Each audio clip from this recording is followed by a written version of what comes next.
of August 2023. Hello and welcome to the newspaper review on TAP TV. My name is Sophia John and I am your host for today. And in case you're just joining us now and you're wondering what the newspaper review is all about, it's a show where we get to look at news stories making the front page of Nigerian newspapers. We dissect them, talk about them. I'm your host for today, Sophia John, and as usual, I won't be doing this alone. I'm joined by Mr. Williams Abule. Mr. Williams, how are you doing? Thank you very much. I'm fine, and it's a pleasure being here.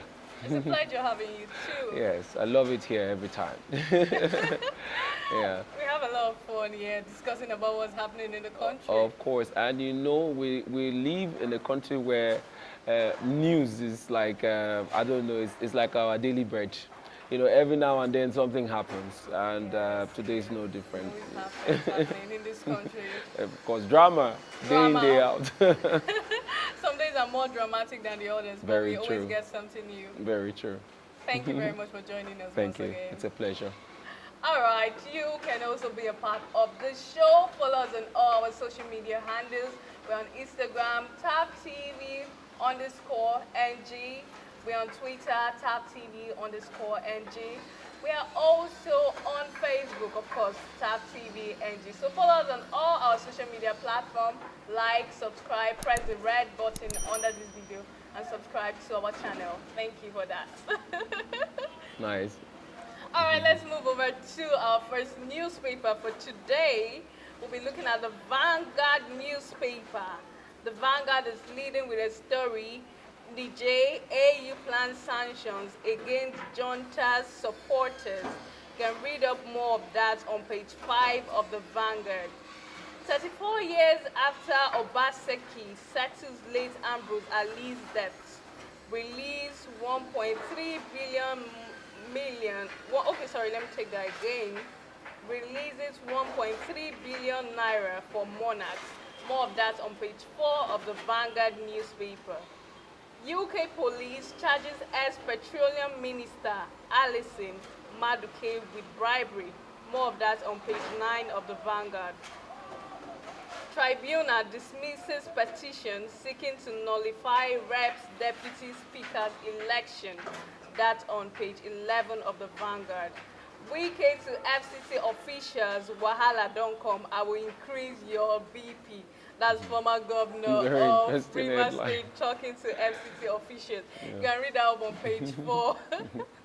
Wike has been on the news lately. He has been, and no surprise that he's also already telling FCT residents and people that are, contravening the laws of the FCT that is going to, increase their BP, their blood pressure. So yeah, he actually, held a lot of Rivers people by their throat and made them do what is necessary. So if you live in the FCT, watch out. Let's watch out and see what happens. All right, still on the Vanguard newspaper, Tinubu sent NIMSI boss on terminal leave. You can read that up on page 4. Railway vandalism. NSCDC arrests 13 impound railways sleepers worth 8 billion naira. And that's on page 7 of the Vanguard. And that's all we'll be taking on the Vanguard newspaper. I would like you to share your thoughts on page 5 of this newspaper. AU plans sanctions against junta's supporters. The Niger crisis has been on the papers for getting to a month now. Yeah. We've been hearing a lot about Niger, ECOWAS planning to use force for Niger, ECOWAS sending delegates to Niger. A lot has been going on between Niger, ECOWAS, and the international community, all in effort to restore democracy back. Yeah. So I'd like you to share your thoughts on this new move by AU planning sanctions against junta's supporters. Yeah. Well, I must say that it's like the best thing or best decision to have been taken at this time. Looking at the fact that somehow these military junta, they've been very stubborn and trying to hold their position as to why they, organized this coup. Good to think the president, the democratically elected president, is still alive. He has not been killed. He's there, and part of the demands of the ECOWAS is for him to be released from detention and then, reinstated as the president of Niger. And the AU intervening with more sanctions and, of course, suspension of Niger from the body. It's a very smart move, and I really love the fact that they are recognizing diplomacy over force.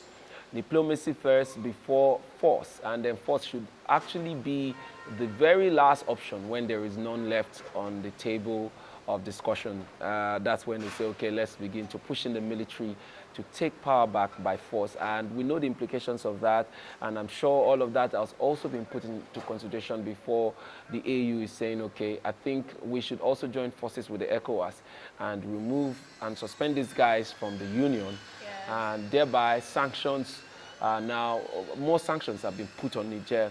And knowing fully well that the economy of Niger wasn't really doing great before all of this, happened, these sanctions, more sanctions, were going to create more hunger in that country. And I mostly pity the residents or the citizens of Niger, because they're the ones that will bear most of the brunt of all of this crisis that is going on between the military junta and the rest of Africa. Because we all know that the AU and, of course, the ECOWAS will never, ever, ever support any military coup, because we know the implications of that. And within the last 2 years, over 7 countries, about 7 countries or thereabout within the Sahel region have experienced coup.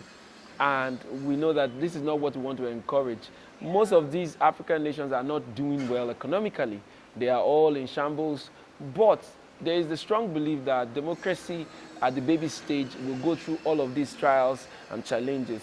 So it doesn't require military taking power, because if you look at it very well, most of these African countries have also tested military administrations for many years.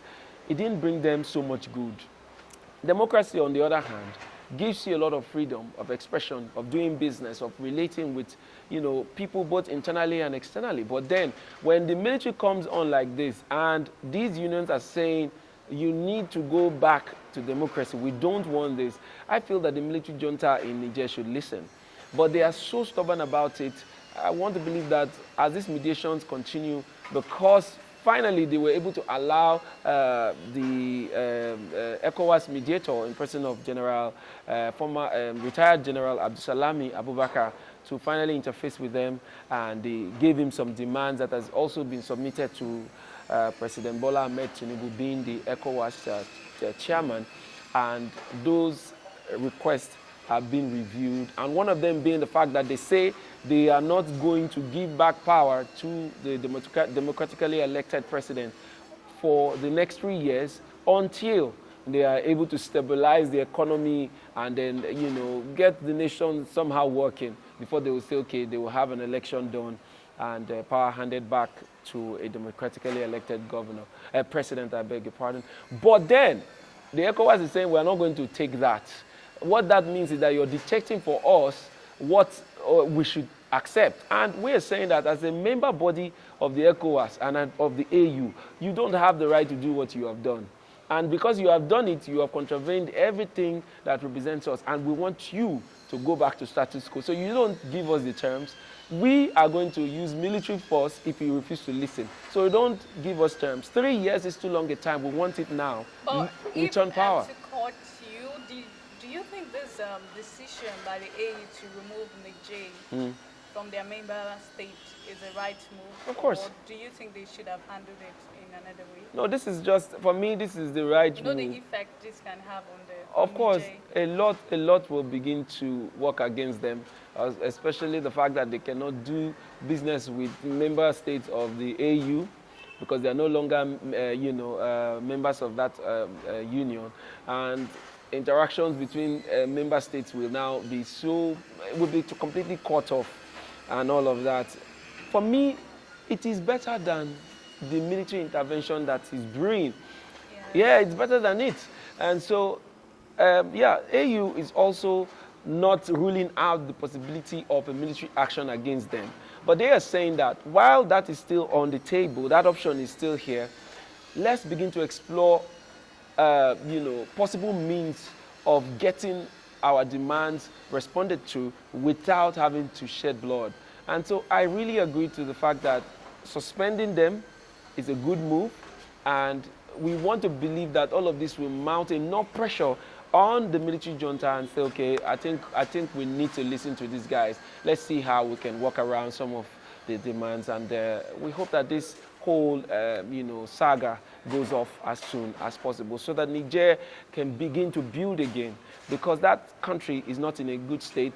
As Nigeria is, we know how much Niger has depended on us for many things, and we know how we see most of Nigerians in our country, on our streets, even here in the south, and then talk more of the north. That's why people like Governor El-Rufai was pleading with the chairman of the ECOWAS, who is our president, Bola Ahmed Tinubu, that he should not, rush into getting into war with Niger, because somehow these are our brothers, the way he put it in code, that the northern region of Nigeria and Niger have somehow created so much relationship from years back that they have intermarried, they have relatives on the other end and on this side. So we should not rush into going into war with these guys, because a lot of the implications of that action will be on Nigeria's shoulder.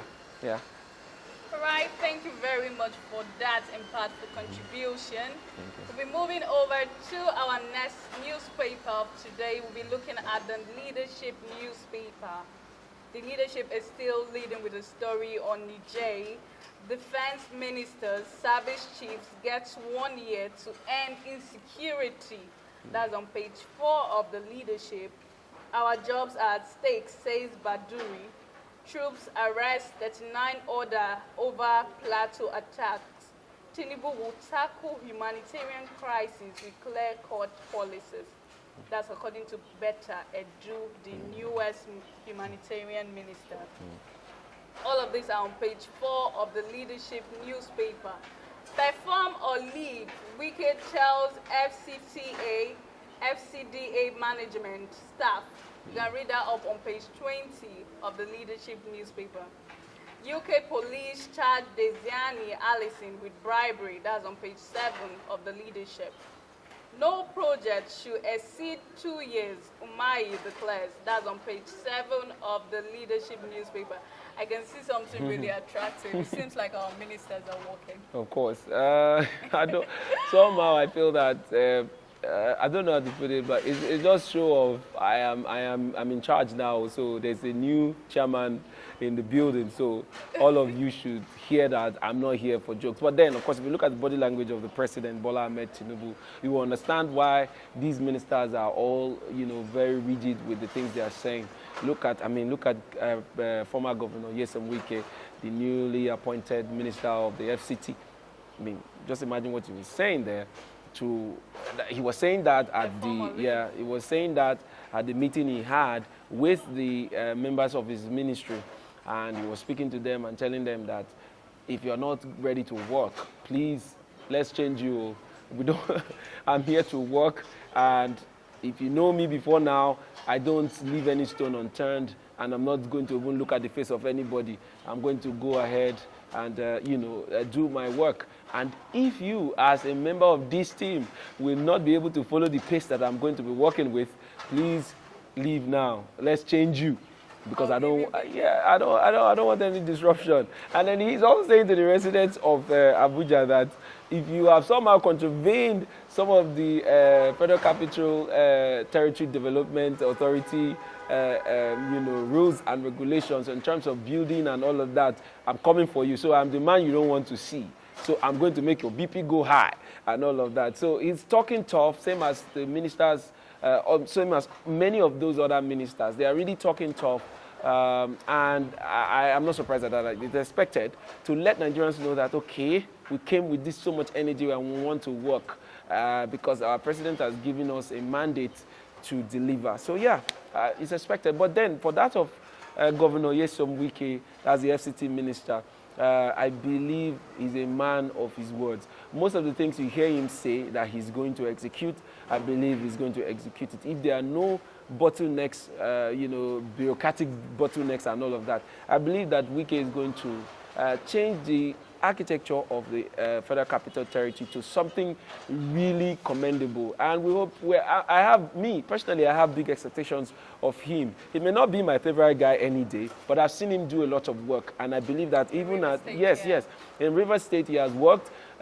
Some people will argue that what did he do? But as a governor, he has been able to contribute his quota, which is very tangible when you come into Port Harcourt and in Rivers State. So for me, that is good enough. We've seen governors that have run their state for 8 years and nothing to show. Yes. They probably was just able to pay salaries of civil servants, and that's not enough. There's enough to work and to do as administrators, and here in Rivers State we saw most of those things being done by Wike. So I believe that as the FCT minister, he is going to deliver. So yeah, he's talking tough, but he might just be speaking words that are very real to him. But I'm not the biggest fan of Wike, but I must commend him in River State. Yeah. The flyovers, although some people have their own exceptions. If you say the flyovers, like the flyovers they will say, is he only fly? Like they will say, is it flyovers that you refer? I think the flyovers really stop traffic in some areas of the state. But Wike didn't just. He didn't. It's not only flyovers he worked on. It's not only flyovers. He touched on most of the sectors, educational. I think the only sector that I would say that Wike couldn't do much is human capital development, the employment of people into service, into work, service units, and all of that was really. He couldn't do much there. A few months to when he wanted to leave office, he appointed over 200,000 special advisors. Where are those guys today? We don't know. But then that's for me. That was not it. That wasn't it. If he's going to come out and argue that didn't I employ over 200,000 special advisors? Well, I mean, it took you 8 years to the last few months to when towards the election. You appointed over 200, special advisors that will help you win election or what. Those are some of the parts or areas where I would say that he couldn't deliver. But if you look generally in terms of other sectors,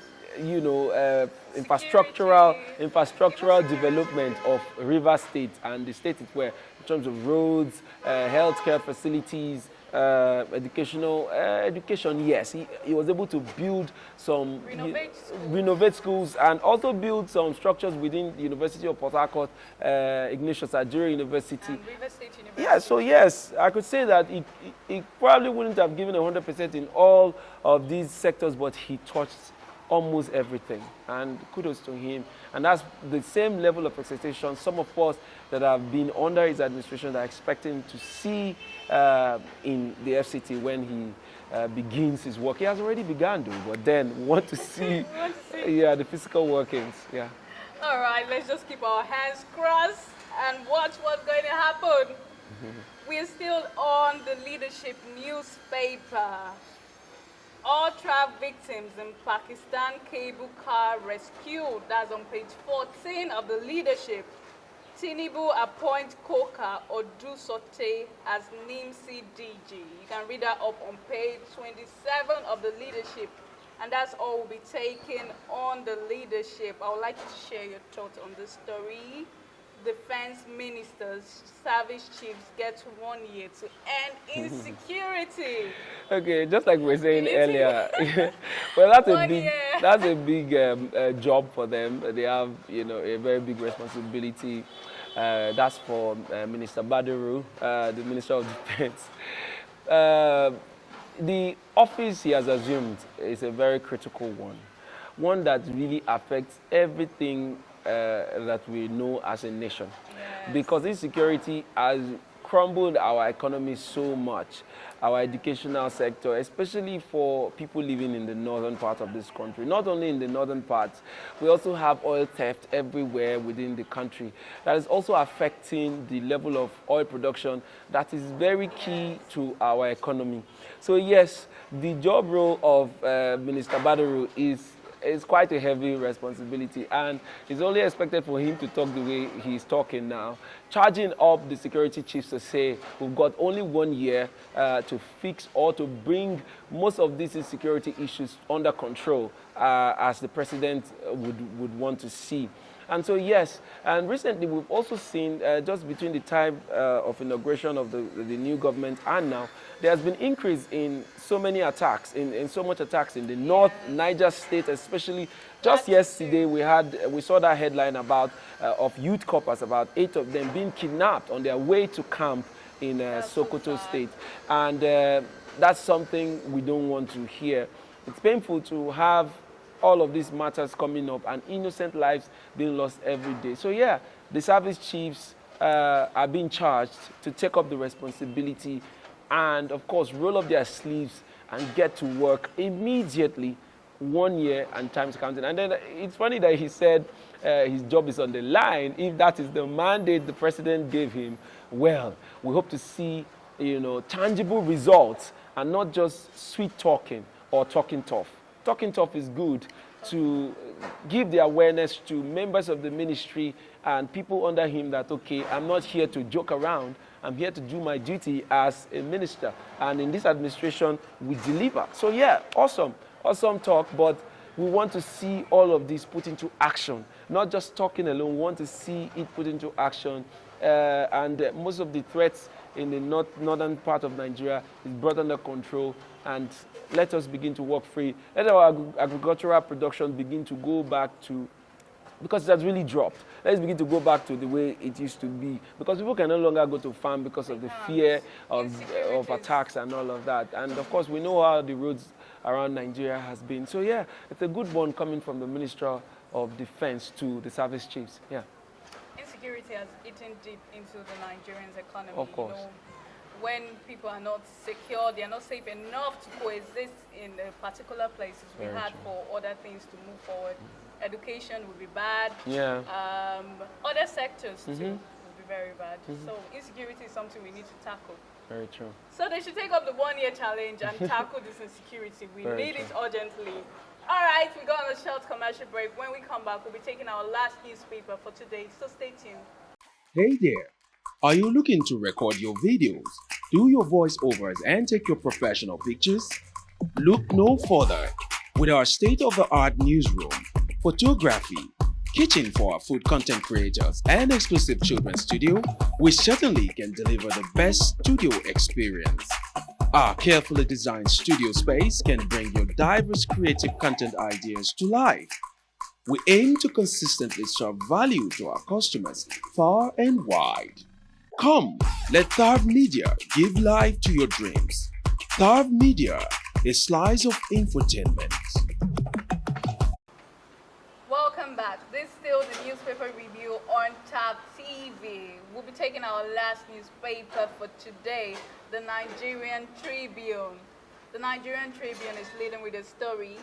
AU suspends Niger over coup. You can find out on page 8 of the newspaper.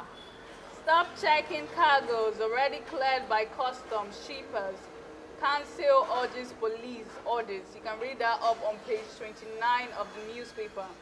Yoruba group to Kwara government. You release Yeyi Oshun Taloru. Orders now. You can read that up on page 21 of the newspaper. Ninsi DG sent on terminal leave as Tinubu appoints Koka or Dusote to replace him. That's on page 30 of the newspaper. Seek redeployment if you can't deliver. Wike wants FCT directors. That's on page 5 of the newspaper. Tinubu to create 10 million jobs through Humanitarian Affairs Ministry. Better Edu. You can read that up on page 30 of the Nigerian Tribune. Umahi orders work stoppage on Gadabiu Bridge. That's on page 5 of the newspaper. Diezani in fresh troubles.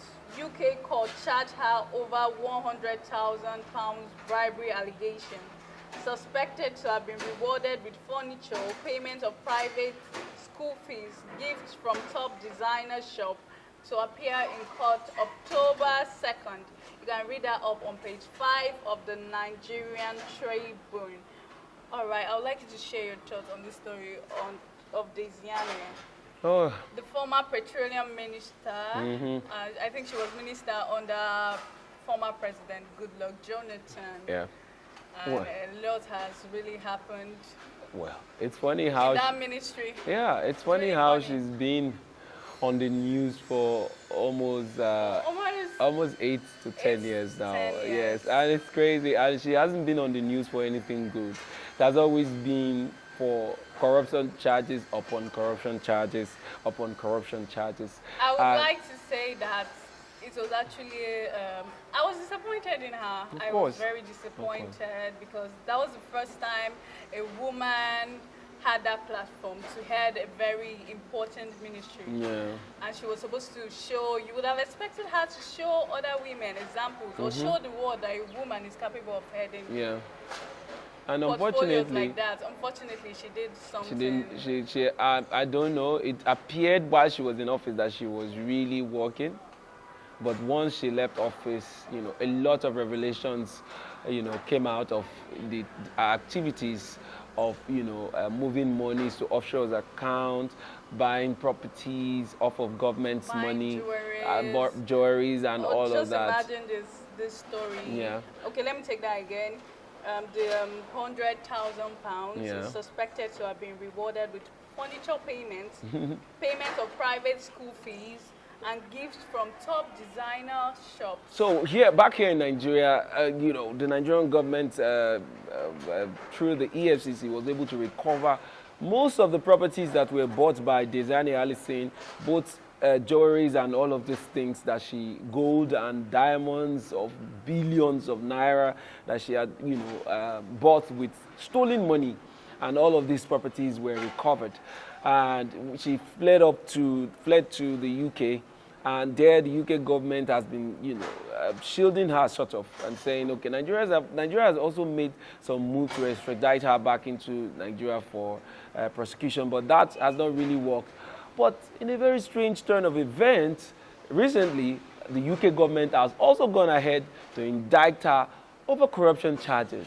That while she was in office, investigations have now clearly revealed to them that she stole, or she received a lot of bribe in jewelry form, monetary form, and all those houses, expensive gifts, and to the tune of £100,000.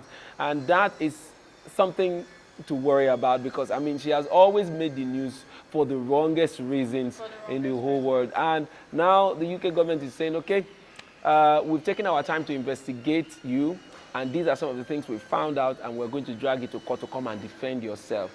You have every right to defend yourself, but we have some evidence pointing to the fact that your hands are not clean, and we're going to pursue this to a reasonable conclusion. Something a lot of Nigerians are really happy about, excited about, because finally, Diezani Allison will either prove to the world that she had her hands really stained in corruption, or she's clean of all of the allegations that have been thrown at her. But a lot of Nigerians already know, because once she left office, that was when that ministry was held or was taken over by then President Muhammadu Buhari, and he ran that ministry for 8 years. Did he perform well? That's a story for another day. But then, even current President Bola Ahmed Tinubu has refused to, appoint anybody to run that ministry. That's to tell you that there's a lot of responsibility that is required to pursue that office, and if you don't have integrity, you may not succeed because you may be exposed to too much money and you want to steal. So yeah, I think it's a good call by the UK government to want to prosecute Diezani Allison over some of the crimes of corruption that she has committed over the years that Nigerian government could not really, pin her down and hold her accountable for. Good one from the UK government. All right, thank you very much for that analysis. I actually think that Diezani should face the wrath of the law. Very important. That's where we draw our curtains for today. This is still the newspaper review on TAP TV. Thank you for joining us on the show, Thank Mr. you, Williams Abule. Thank you Always so my much. pleasure. I still remain your host, Sophia John, and you too can also be a part of the show. Follow us on all our platforms. We are on social media. We're on Facebook, Instagram, Twitter, and of course TikTok. So do well to follow us. Till we meet next time. Stay safe.